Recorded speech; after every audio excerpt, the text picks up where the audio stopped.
L'avenir est prometteur pour les jeux vidéo en Afrique. Le nombre de joueurs a plus que doublé ces dernières années. Le potentiel inexploité du marché est immense et beaucoup s'attendent à ce qu'il explose à mesure que le continent produit davantage de contenu. Jusqu'à récemment, les joueurs venaient principalement des États-Unis, d'Europe et du Japon. Mais les choses changent. Des développeurs se sont rencontrés lors de l'Africa Games Week, le plus grand rassemblement africain consacré aux jeux vidéo en début d'année. Beaucoup d'éditeurs viennent ici et nous demandent du contenu africain, ce qui représente une énorme opportunité. C'est vraiment le meilleur moment pour créer des jeux ou se lancer dans l'industrie. Nous espérons assister à un pic de croissance ces prochaines années. Infrastructures modestes et faible connectivité ont longtemps freiné l'essor des jeux sur le continent, mais l'accès à Internet s'améliore et les équipements sont de moins en moins chers.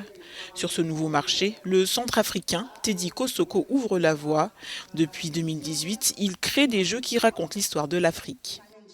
Pour moi, l'avenir de toute cette industrie, et même plus, c'est en Afrique. Voilà, on a un Eldorado il y a quelques siècles. Il y a eu la ruée vers l'or aux États-Unis où il y a plein de gens qui allaient chercher l'or aux États-Unis. Moi, je pense qu'aujourd'hui, en fait, l'Afrique, c'est le continent où il est en train de se passer cette ruée vers l'or. Et il faut être les premiers dessus.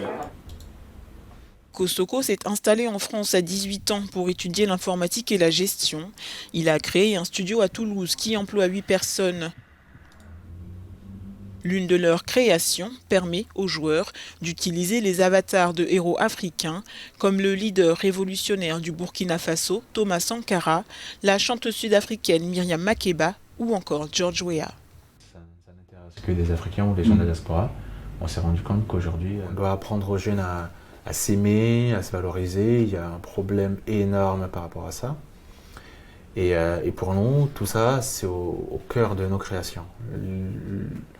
On veut vraiment que les gens déconstruisent tout ce qu'on leur a mis dans la tête, qui sont pas beaux, qui servent à rien. Teddy Kosoko, comme de nombreux autres créateurs, espère que ces jeux pourront un jour rivaliser avec ceux développés par les poids lourds du secteur.